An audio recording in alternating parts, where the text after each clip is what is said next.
Students, I will take attendance first, then हम लोग next topic start करते हैं.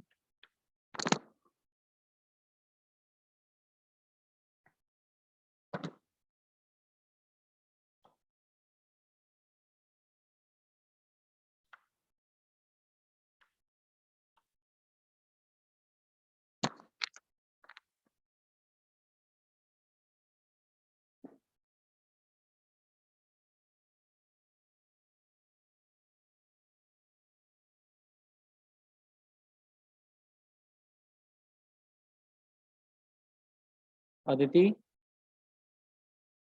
Present, sir. Vanshika, Yes, sir. Shaurya, roll number 1,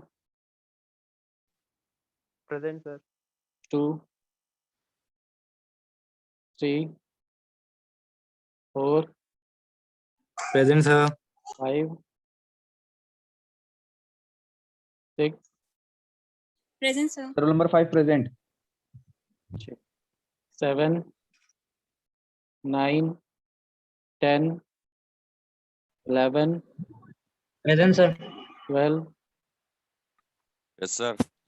13, Yes, sir. 14, Present, sir. 15, Present, sir. 16, 16 present, sir. 17, 18, Present, sir. 19, 20, 21, Yes, sir. 22, Present, sir. 23, Present, sir. 24, Present, sir. 25, Present, sir. 26, 27,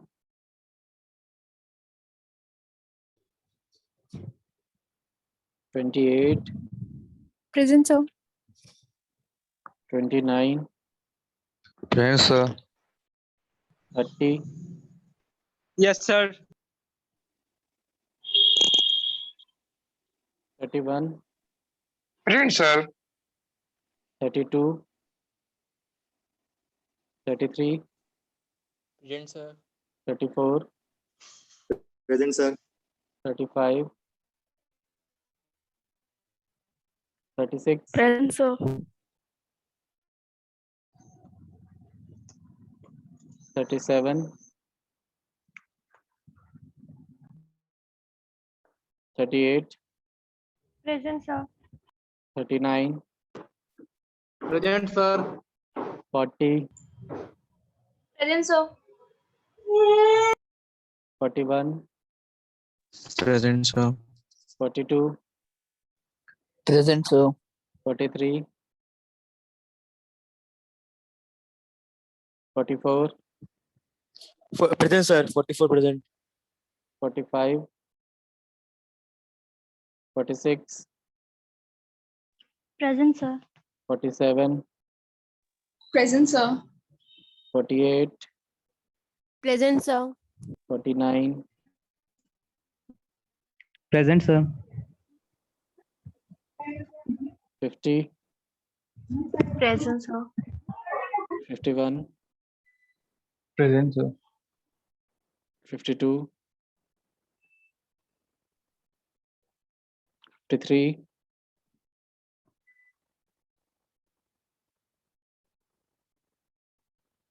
54, Present, sir. 55, 56, 57, Present, sir.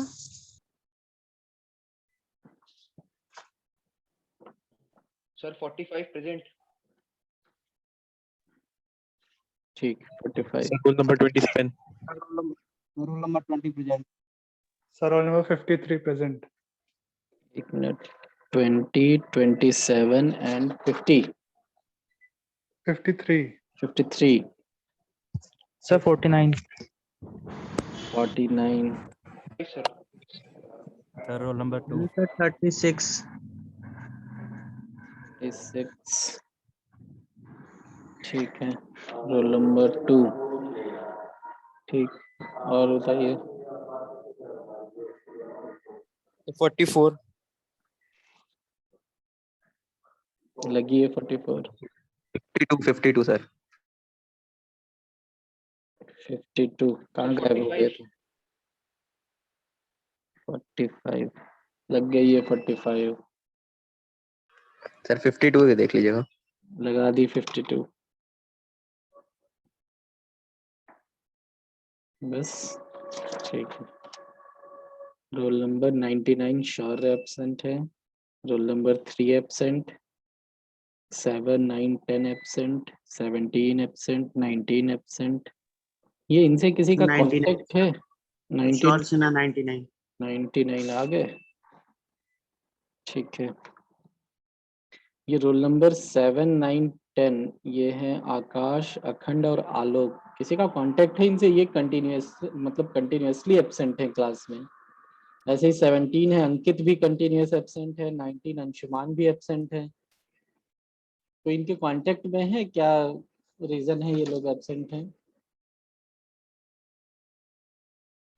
Sir वो अंकित sir गांव में रहता है sir, उसका sir बहुत rural area है sir, network की बहुत दिक्कत रहती है, वो बता रहा था। अखंड का भी रोल नंबर 9 अखंड का भी नेटवर्क इश्यू था।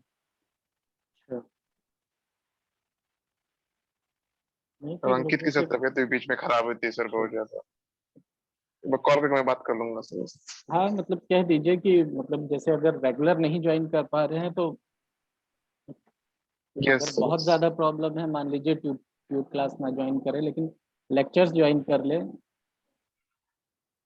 क्योंकि ओके सर, ठीक अभी है तक सर। एग्जाम्स का तो स्टेटस नहीं पता है, लेकिन अगर होते हैं तो आप लोगों को ज़रूरत पड़ेगी नोट्स की, क्लासेस की।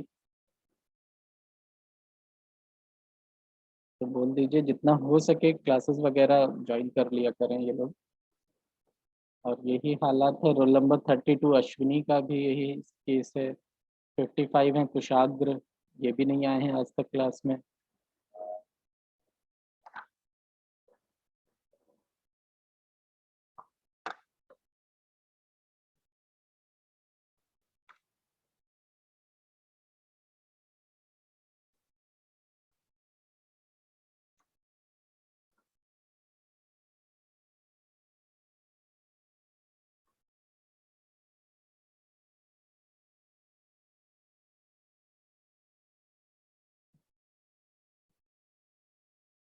एक क्वेश्चन जो है रह गया था जो रिलेटेड टू ग्राउंड था, कृष्णांत ने भी पूछा था,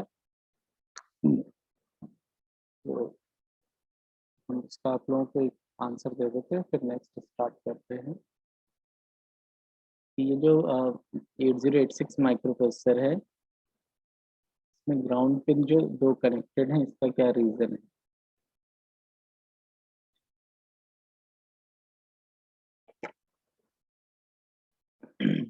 तो होता क्या है, आप लोगों ने ये तो फील किया होगा कि जब से हम लोग ये 8086 पढ़ रहे हैं तो जैसे हम कंपेटिटिव एनालिसिस कर रहे हैं तो 8086 की जो प्रोसेसिंग है या स्पीड कह लीजिए ये बहुत ज़्यादा है कंपेयर टू 8085। तो 8086 जो है इसको हम ये कह सकते हैं कि it is a high frequency digital circuit. और जब भी हम हाई फ्रीक्वेंसी डिजिटल सर्किट की बात करते हैं तो क्या होता है कि जो फ्लक्चुएशंस होते हैं या ट्रांजिएंट रेस्पॉन्सेज होते हैं वो बहुत फ्रीक्वेंटली होते हैं और बहुत ज़्यादा होते हैं जब हाई स्पीड डिजिटल सर्किट्स की बात करते हैं। तो इन दिस केस क्या होता है कि इन डिवाइसेस में जो भी हाई फ्रीक्वेंसी डिजिटल डिवाइसेस होती हैं इनमें क्या होता है कि large amount of transient current जो है वो प्रोड्यूस होती है। और जब ये large amount of current VCC से ग्राउंड के बीच में फ्लो करती है तो ये तो आप लोगों को पता ही है कि कोई भी सर्किट है तो वीसीसी और ग्राउंड के बीच में कुछ ना कुछ रेजिस्टेंस ज़रूर होता है। ठीक है, अब कोई पाथ बना हुआ है वीसीसी से ग्राउंड तक का तो there must be some resistance. और अगर रेजिस्टेंस है और हम वोल्टेज ड्रॉप को कैलकुलेट करेंगे तो it comes V equals to I into R. और जैसा कि अभी बता रहे हैं कि जैसे अगर हाई स्पीड सर्किट्स हैं तो क्या है कि large amount of transient current flow होती है समटाइम्स, जब क्या होता है कि बहुत ज़्यादा स्विचिंग होती है, बहुत ज़्यादा स्पीड में ऑपरेशन होता है, तो ये करंट बहुत ही शॉर्ट ड्यूरेशन के लिए ही जनरेट होती है, बट बहुत हाई करंट जनरेट होती है। अब दैट इज वाई क्या होगा, अगर हाई करंट जनरेट होगी तो this voltage drop I R will become very much high. और ये हम लोगों को पता है कि जैसे हम ग्राउंड टर्मिनल की बात कर रहे हैं, तो ये ग्राउंड टर्मिनल हमारा ऑलवेज 0 पर होता है।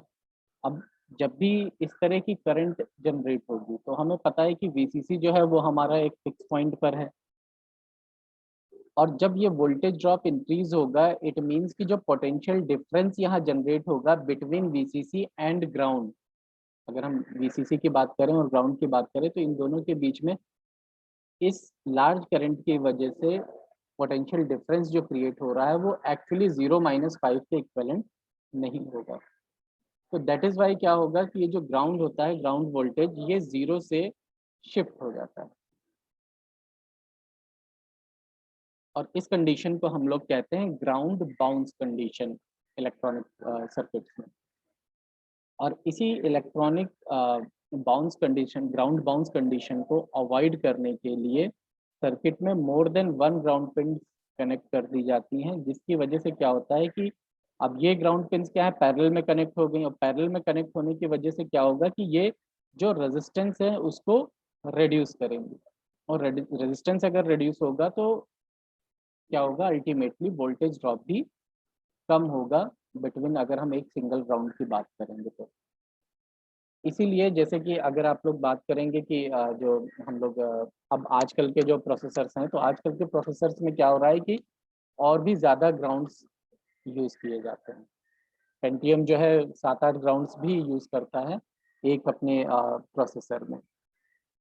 तो रीज़न उसका यही है कि जैसे जैसे हम high speed switching, high speed devices use कर रहे हैं, वैसे वैसे we require more than one ground to avoid this ground bounce। ठीक है, दैट इज वाई इसमें भी 2 ग्राउंड कनेक्शंस गिवन।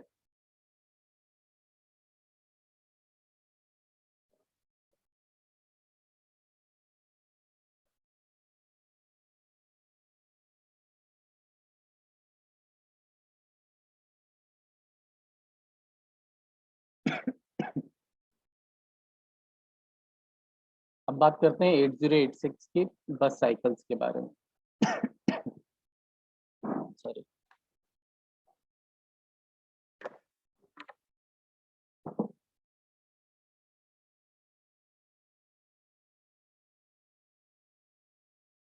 अब हम 8086 की बात कर रहे हैं, तो there is a important point कि 8086 में क्या है कि concept of machine cycle is no longer applicable। The execution unit executes instruction in certain clock periods। These clock cycles do not constitute any form of machine cycles। तो यहाँ पर कोई भी हम machine cycles की बात नहीं करेंगे कि कितनी machine cycles लग रही है। अब इसका एक रीज़न ये भी है कि जैसे फैचिंग वगैरह का हम लोग देख रहे थे, तो उसमें नंबर ऑफ क्लॉक साइकिल्स बहुत ज़्यादा लग रही थी, बट इन दिस केस 8086 क्योंकि हम एक क्यू यूज़ कर रहे हैं तो वो टाइम पीरियड भी बहुत कम हो गया है। तो दैट इज़ वाई यहाँ पर मशीन साइकिल्स का तो कॉन्सेप्ट ही हटा दिया गया है 8086 में। अब यहाँ पर फिर हमको इसको समझने के लिए 8086 के का टेक्स्ट में देखना पड़ेगा। अब जैसे हम BIU की बात कर रहे हैं, बस इंटरफेस यूनिट की, तो it fetches instruction and operands from the memory and any external access, चाहे हम इसमें मेमोरी की बात करें या IO डिवाइसेस की बात करें, क्योंकि दोनों ही हमारे एक्सटर्नल एक्सेस में आ जाते हैं, क्योंकि मेमोरी भी हमारी एक्सटर्नल होती है एंड IO डिवाइस से भी हम एक्सटर्नली ही इनपुट या आउटपुट से डील करते हैं। तो इन दोनों ही केसेस में it requires 4 clock period, total 4 number of clock cycles की रिक्वायरमेंट होती है अगर हम मेमोरी या IO डिवाइस से डेटा सेंड और रिसीव कर रहे हैं। अब इस ग्रुप को क्या कहते हैं, जैसे हमने ये 4 ग्रुप आपको शो किया, इसे हम कहते हैं एक bus cycle, one bus cycle, this is known as bus cycle. अब यहाँ पर हम ये डिवीजन कर लेंगे कि जो हम ये बस साइकिल यहाँ पर यूज कर रहे हैं, ये बस साइकिल आपकी मेमोरी से रिलेटेड है या आईओ से रिलेटेड है। तो अगेन 4 पार्ट्स हो जाएंगे, either it will be memory read और मेमोरी राइट, और it will be IO read और आईओ राइट। तो अकॉर्डिंगली हम बस साइकिल की नेम कर देंगे, मेमोरी रीड बस साइकिल, मेमोरी राइट बस साइकिल, आईओ रीड बस साइकिल, आईओ राइट बस साइकिल। तो यहाँ पर ये आपको टाइमिंग डायग्राम एक शो किया गया है, जिसमें कि जो जो यहाँ पर पिंस का इन्वॉल्वमेंट है, जिन जिन सिग्नल्स का इन्वॉल्वमेंट है, उनको यहाँ पर शो किया गया है।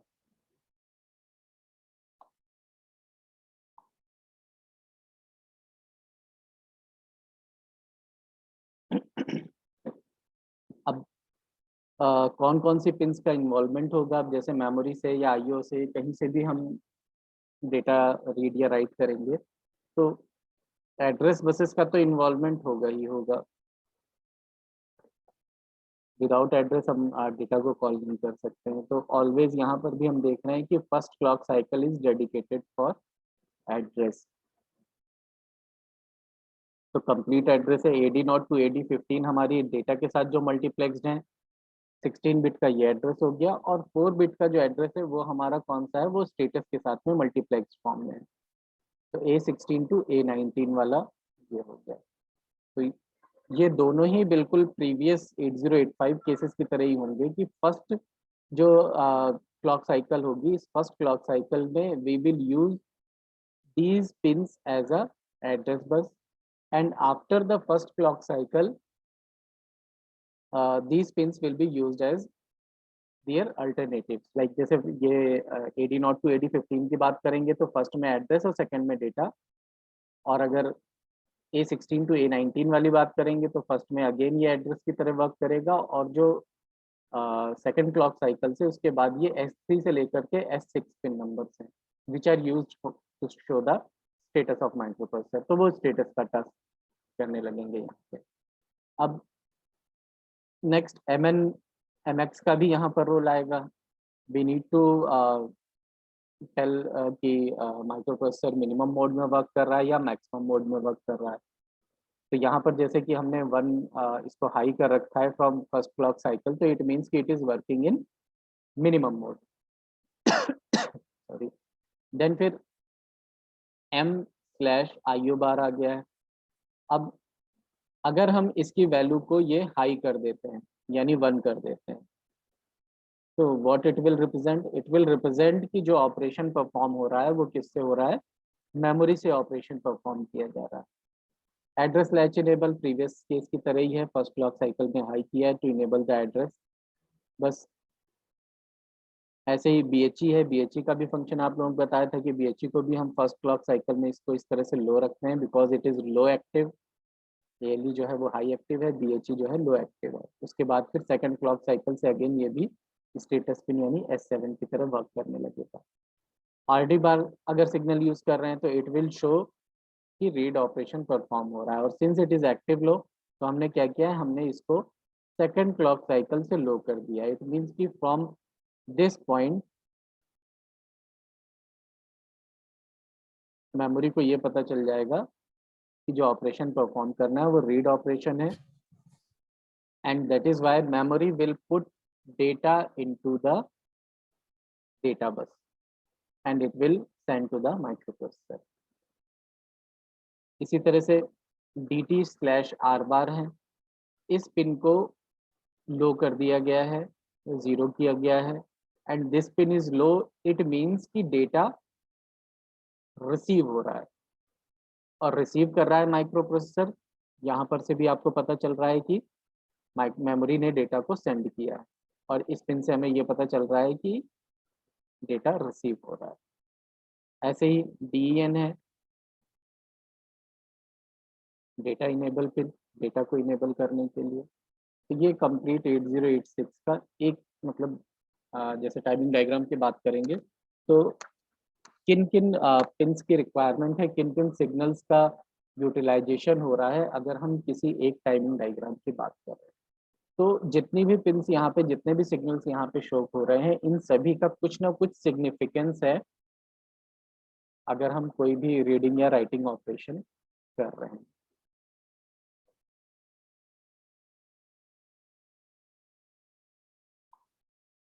You will get a theory in the left part of this waveform. यहाँ पर सेम यही थ्योरी लिखी हुई है जो हमने आपको बताई है, तो you can note it down.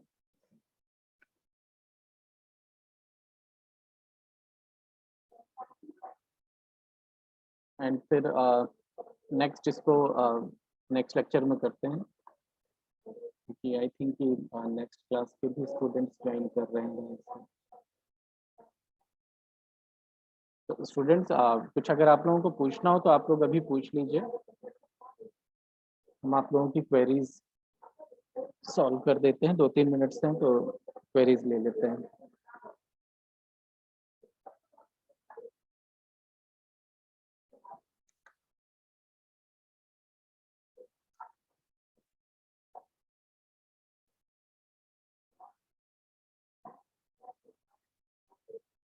ठीक है स्टूडेंट्स, हम क्लास एंड कर रहे हैं।